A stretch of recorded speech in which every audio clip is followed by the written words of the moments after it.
کہ مجھے سمجھ میں یہ نہیں آتی کہ ہم کو اس سے کیا انٹرسٹ ہے. یعنی ہمارے ہاں تو ہر گھر میں ایک ایپسٹین موجود ہے. تو 1998 میں وہ ایک آئلینڈ خریدتا ہے $8 ملین میں، $80 لاکھ میں وہ ایک آئلینڈ خریدتا ہے جس کا نام تھا لٹل سینٹ جیمز. یہ بڑا خوبصورت آئلینڈ تھا. اس پہ بہت بڑا بنگلو تھا، درمیان میں جم تھے، 2 سوئمنگ پول تھے، اس کے آس پاس چھوٹے چھوٹے ولا بنے ہوئے تھے پارٹیز کے لیے جو گیسٹ کو ٹھہرائے جانے کے لیے استعمال ہوتے تھے. پھر اس نے پارٹیز تھرو کرنی شروع کی. بڑے بڑے لوگ آتے تھے، Michael Jackson, Bill Clinton, Donald Trump, Chris Tucker, Noam Chomsky اور پرنس اینڈریو، وہ سب اس کی پارٹیز میں آتے تھے. جیسے ہر پارٹی میں ہوتا ہے شراب، کباب اور شباب.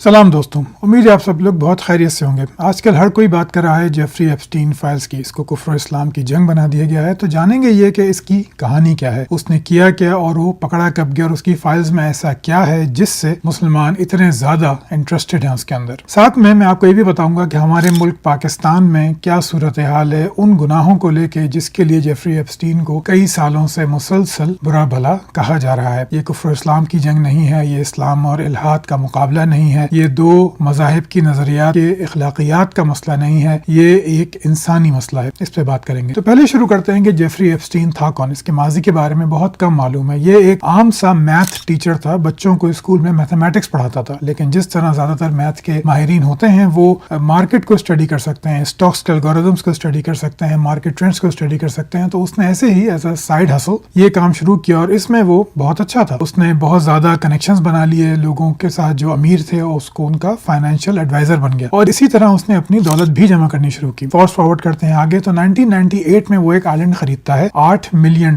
میں، $80 لاکھ میں وہ ایک آئلینڈ خریدتا ہے جس کا نام تھا لٹل سینٹ جیمز. یہ بڑا خوبصورت آئلینڈ تھا. اس پہ بہت بڑا بنگلو تھا، درمیان میں جم تھے، 2 سوئمنگ پول تھے، اس کے آس پاس چھوٹے چھوٹے ولا بنے ہوئے تھے پارٹیز کے لیے جو گیسٹ کو ٹھہرائے جانے کے لیے استعمال ہوتے تھے. پھر اس نے پارٹیز تھرو کرنی شروع کی. بڑے بڑے لوگ آتے تھے، Michael Jackson, Bill Clinton, Donald Trump, Chris Tucker جو ایک کامیڈین ہے، ابھی تو خیر اتنا مشہور نہیں ہے، پہلے بہت زیادہ مشہور ہوتا تھا، نوم چومسکی. حیرانی ہوتی ہے نوم چومسکی جیسے لبرل دانشور، انسانیت والا دانشور، وہ بھی ان کے دوستوں میں آتے تھے، اس کے پرائیویٹ جیٹ میں گھومتے تھے. اور پرنس اینڈریو جن کو ابھی شاید تمام شاہی القابات ان سے چھین لیے گئے ہیں ایپسٹین فائلز میں ان کا نام کنفرم ہونے کے بعد، تو وہ سب اس کی پارٹیز میں آتے تھے. جیسے ہر پارٹی میں ہوتا ہے شراب، کباب اور شباب. شروع میں صرف نوجوان لڑکیاں وہاں پہ لائی جاتی تھیں جو ماڈلز تھیں. اور یہ جیفری ایپسٹین اس میں کوئی اکیلا نہیں تھا. اگر آپ کو یاد ہو تو معمر قذافی کو جب مارا گیا تھا لیبیا میں، تو اس کے بیٹوں کی پارٹیز کی بھی ایسی تصویریں آئی تھیں جس میں پوری دنیا سے ٹاپ ماڈلز آتی تھیں. لیکن جیفری ایپسٹین ایک ذہنی بیمار شخص تھا، اس کو جوان لڑکیوں میں زیادہ انٹرسٹ تھا. تو ڈونلڈ ٹرمپ کا یہ قول بڑا مشہور ہوا تھا ایک زمانے میں، کیونکہ وہ دونوں بڑے قریبی دوست تھے، ہفتے میں 3 سے 4 بار ایک دوسرے سے باتیں کرتے تھے کہ جیفری ایپسٹین اور میں بہت سارے شوق شیئر کرتے ہیں جس میں ایک ہے خوبصورت عورتوں کا بھی. فرق یہ ہے کہ جیفری ایپسٹین کو زیادہ جوان خواتین پسند ہیں. یہ نہیں معلوم تھا کہ جوان سے مراد ہے 13 سے 17 سال تک کی جوان بچیاں. سب کچھ ایسا چلتا رہتا ہے، ہر کچھ انڈر دا کور ہوتا رہتا ہے. وہ انجوائے کرتا ہے اپنی لائف، بلینئر سے کانٹیکٹ بناتا ہے، ایلان مسک اس کا دوست بن جاتا ہے، بل گیٹس اس کا دوست بن جاتا ہے اور سوشل کنیکشن اس کے بہت زیادہ ہوتے ہیں. وہ ایک پاور بروکر تھا، یعنی یہ کہ اس نے لوگوں کو فائدہ تو پہنچایا لیکن اس نے پھر اس کے ساتھ 2 کام اور کیے. پہلی کام اس نے یہ کیا کہ اس نے کنیکشنز بنائے. آپ کانگریس کے ہوں، آپ کانگریس میں ہوں، آپ لبرل ہوں، آپ کنزرویٹو ہوں، آپ ڈیموکریٹک ہوں، آپ کوئی بھی ہوں، آپ جیفری ایپسٹین کے بہترین دوست ہیں. اس کے ساتھ اس نے دوسرا کام یہ کیا نیٹ ورکنگ کے بعد کہ اس نے لیوریج لینی شروع کی. یعنی اس نے لوگوں کی ایسی خواہشات پوری کرنی شروع کی جو کہ عام طور پہ ممکن نہیں تھی. اور یہ عام طور پہ 2 چیزیں ہوتی ہیں، ایک ڈرگز اور ایک. اس کے علاوہ امیر لوگ جو ہیں وہ ایسی چیزوں میں انڈلج ہوتے ہیں جو کھلے عام کر سکتے ہیں، لیکن یہ 2 چیزیں ایسی ہیں جس پہ معاشرے میں ان پہ اسٹگما لگتا ہے. تو فلم ایکٹرز ہوں، بلینئرز ہوں، ملینئرز ہوں، کھلاڑی ہوں، وہ سب ان 2 پرورژنز کا استعمال کرنے کے لیے ایسے لوگوں کی تلاش میں رہتے ہیں جو ان کو یہ چیزیں پرووائڈ کر سکے رازداری کے ساتھ. تو جیفری ایپسٹین ایک پاور بروکر بنا اس طرح کہ وہ سب کا بہترین دوست تھا، سب کے راز بھی جانتا تھا اور سب کی خواہشات بھی پوری کرتا تھا. پھر اس کا برا وقت کہاں سے شروع ہوتا ہے؟ اس کا برا وقت شروع ہوتا ہے 2005 میں، جب فلوریڈا میں ایک کپل اپنی بچی کو لے کر آتا ہے تھانے میں رپورٹ کرانے کے لیے. 14 سال کی بچی تھی وہ، جس کو یہ بتایا گیا تھا کہ اس کی ایک سہیلی نے اس کو کہا کہ اس کو ایک امیر آدمی کو بس مساج دینا ہے جس کے $200 ملیں گے. $200 کافی بڑی رقم ہوتی ہے، خاص طور پہ غریب گھرانے کے بچوں کے لیے یا عوام کے لیے بھی. وہاں پہ جیفری ایپسٹین اس سے ملتا ہے بس ایک تولیہ باندھے ہوئے اور اس کو